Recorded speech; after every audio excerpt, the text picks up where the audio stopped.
धन्यवाद सबित भाई। मैं दो तीन बातों को सिर्फ आपसे इसमें ऐड करना चाहता हूं। जिस प्रकार से आज दिल्ली का लोग सिसक के रो रहा है, मैं अभी जब आपके बीच बैठा हूं तो मैं अपनी लोकसभा के यमुना बिहार से आया हूं। मैंने वहां देखा यमुना बिहार के सी ब्लॉक के गेट पे करीब 100 मजदूर बैठे हुए थे। उनके हाथ में पेंटिंग का ब्रश था। वो लोग बैठ के इंतजार कर रहे थे कि कोई आएगा और हम लोगों को काम के लिए लेके जाएगा। मैं वहां रुक गया। मैंने उनसे पूछा कि भाई अभी इतना पोल्यूशन है, आप लोग इस समय अपने घर में आराम करो। वो कहते हैं क्या खाएंगे, मर जाएंगे सर, हमारे पास इसके अलावा कोई चारा नहीं है। और ऐसे ही लोगों के लिए ये वेलफेयर बोर्ड बनता है जिसके द्वारा हम उनको ये पैसे दे करके संकट के समय में बचा के रखते हैं मजदूरों को।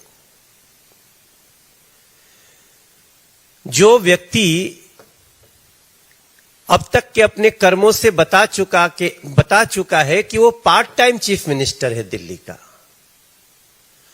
वो फुल टाइम चीफ मिनिस्टर ही नहीं है,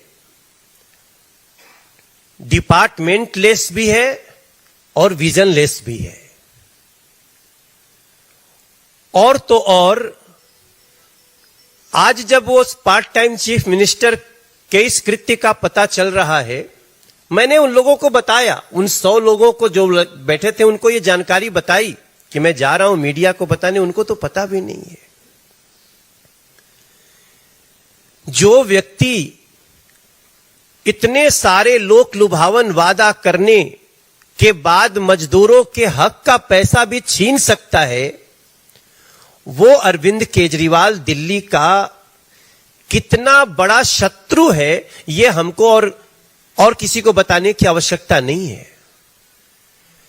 आपको मैं एक बात और बताऊं, ऐसी 143 करोड़ का घोटाला इसी फंड से पहले भी हुआ था, जब एक बड़ा इशू बना था।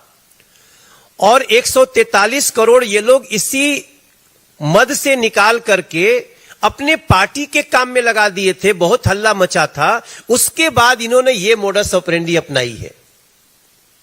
लगभग 3.5 साल पहले की बात है। अब इन्होंने जो मोडस ऑपरेंडी अपनाई है, 65,000 लोगों का एक ही मोबाइल नंबर, हमारे 15,747 इनका एक ही पता। और वास्तव में जो मजदूर है वो भूखों मरने की कगार पे है, क्योंकि कंस्ट्रक्शन के समय रोक भी लगी है, पोल्यूशन है, वो रोक लगनी भी चाहिए। लेकिन वो रोक नहीं लगती अगर इस पोल्यूशन से हम लोग जूझ लिए होते, इसका कोई रास्ता निकाल लिए होते। मुझे अंत में सिर्फ एक बात बोलना है कि जो व्यक्ति अपने प्रदेश को, जिसका वो पार्ट टाइम ही सही मुख्यमंत्री है, उसका प्रदेश पोल्यूशन में लोगों की सांसों से दम घुटने की स्थिति में है, माननीय केंद्रीय मंत्री को इस खतरे को लेकर आगाह करना पड़ता हो, उसके बाद भी उस व्यक्ति को दिल्ली में सिर्फ 2 घंटे की एक प्रेस कॉन्फ्रेंस करके भागने की जद्दोजहद लगी है। उसकी चिंता अभी भी दिल्ली की नहीं है, वो चुनावी दौरों पे है।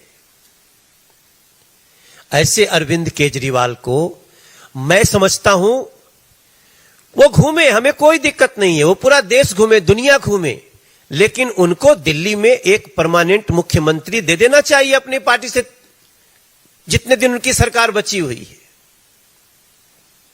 आप दे दीजिए, जो काम करे, जो मजदूरों के हक का पैसा लूट करके न भागता हो, जो बच्चों के सांसों के दर्द को समझता हो। और मेरा तो मानना है कि अरविंद केजरीवाल को ऐसी परिस्थिति में भी ऐसा लापरवाह रवैया दिखाने के लिए ऐसे व्यक्ति को अपने पद पे बने रहने का कोई अधिकार नहीं है।